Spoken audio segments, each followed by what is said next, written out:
தூத்துக்குடி அண்ணாநகர் பகுதியில் பதற்றம் நிலவி வரும் சூழலில் அங்கு கமாண்டோ படையினர் அணிவகுப்பு நடத்தினர். இது குறித்த கூடுதல் தகவல்களை நமது செய்தியாளர் கணேஷ்குமாரிடம் கேட்டறியலாம். கணேஷ்குமார், விவரம் என்ன?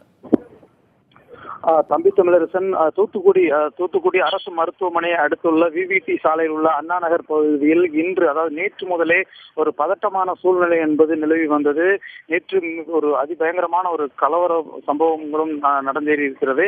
இந்த நிலையில் இன்று காலை முதலே அந்த சாலை முழுவதுமாக அந்த சோடா பாட்டில் வீச்சு, ஒரு சில இருசக்கர வாகனங்களுக்கு தீ வைக்கப்பட்ட நிகழ்வு உள்ளிட்ட பல்வேறு அசம்பாவிதங்கள் நடந்திருக்கிறது. இந்த நிலையில் இந்த அசாதாரண சூழ்நிலையை கட்டுப்படுத்த வேண்டும், பொதுமக்களுக்கு பாதுகாப்பு அளிக்க வேண்டும் என்ற ஒரு அடிப்படையில் சற்று முன்னதாக 60 பேர் கொண்ட கமாண்டோ படையினர், அதாவது தமிழக கமாண்டோ படை காவல்துறையினர் துப்பாக்கி ஏந்திய அணிவகுப்பு நிகழ்த்தினார்கள்.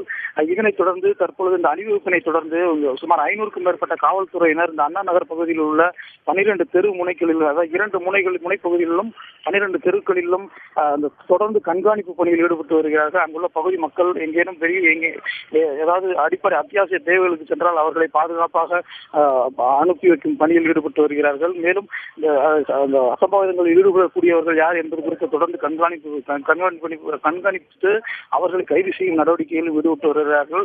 தற்பொழுது இந்த பகுதியில் 500க்கும் மேற்பட்ட காவல்துறையினர் குவிக்கப்பட்டிருக்கிறார்கள். அதே போல தீயணைப்பு வாகனம் நிறுத்தப்பட்டிருக்கிறது பாதுகாப்பிற்காக, முன்னெச்சரிக்கை நடவடிக்கையாக. அதே போல வஜ்ரா வாகனம் நிறுத்தப்பட்டிருக்கிறது. ஏராளமான காவல்துறை வாகனங்கள் அணிவகுப்பாக நிறுத்தப்பட்டிருக்கிறது. இந்த பகுதி தற்பொழுது ஒரு சாதாரண நிலைமை இருந்தாலும் எப்பொழுது வேண்டுமானாலும் எந்த ஒரு அசம்பாவிதம் நடக்கக்கூடும் என்ற ஒரு அடிப்படையில் முன்னெச்சரிக்கை நடவடிக்கையாக தற்பொழுது இந்த காவல்துறையினர் குவிக்கப்பட்டு இந்த அணிவகுப்பு என்பது நடத்தப்பட்டிருக்கிறது. கணேஷ்குமார், பாதுகாப்பு வெகுவாக பலத்தப்பட்டிருக்கும் நிலையில அசாதாரண சூழல் முழுமையா கட்டுக்குள் கொண்டு வரப்பட்டிருக்கிறதா? இந்த 144 தடை உத்தரவு நாளை வரை போடப்பட்டிருக்கிறது. அது மேலும் நீட்டிக்கப்படுவதற்கான வாய்ப்புகள் இருக்கா? நிச்சயமா. அதாவது சற்று முன்னதாக புதிய தலைமுறைக்கு மாவட்ட ஆட்சியர் சந்தீப் நந்தூரி பேட்டி அளித்திருந்தார். அப்பொழுது ஓரிரு தினங்களில் இந்த அசாதாரண சூழ்நிலை என்பது சாதாரண நிலைக்கு வரும், அதற்கான பணிகள் என்பது தொடர்ந்து, அதற்கான முயற்சிகள் தொடர்ந்து மேற்கொள்ளப்பட்டு வருகிறது. பொதுமக்களிடம் தங்களது குறைகளை நேரடியாக கேட்டதற்கான முயற்சிகள் மேற்கொள்ளப்பட்டு வருகிறது.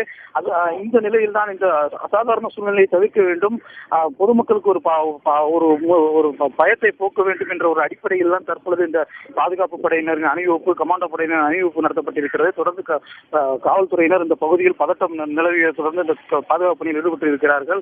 தற்பொழுது இந்த பகுதியில் பதட்டம் சற்று குறைவாக காணப்பட்டாலும் எப்பொழுது வேண்டுமானாலும் சிலர் ஒரு கும்பலாக வந்து ஒரு அசம்பாவிதங்களை ஏற்படுத்தக்கூடிய ஒரு நிலைதான் தொடர்ந்து வந்து இருக்கிறது. இந்த நிலையில் தான் இந்த பாதுகாப்பு பணி என்பது தொடர்ந்து மேற்கொள்ளப்பட்டு இருக்கிறது. தற்பொழுது சாதாரணமான சூழ்நிலையாக இருந்தாலும் கூட எப்பொழுது வேண்டுமானாலும் ஒரு அசம்பாவிதம் நடக்கக்கூடும் என்ற ஒரு அடிப்படையில் தான் இந்த முன்னெச்சரிக்கை நடவடிக்கை என்பது மேற்கொள்ளப்பட்டிருக்கிறது. இருந்தாலும் இந்த சாதாரண நிலை திரும்புவதற்கு இன்னும் 1 தினங்கள் நீடிக்கும் என்ற ஒரு தகவல் தான் தெரிய வந்திருக்கிறது. இங்குள்ள நிலைமை நமக்கு பார்ப்பது தெரிய வந்திருக்கிறது. விவரங்களை வழங்கியமைக்கு நன்றி கணேஷ்குமார்.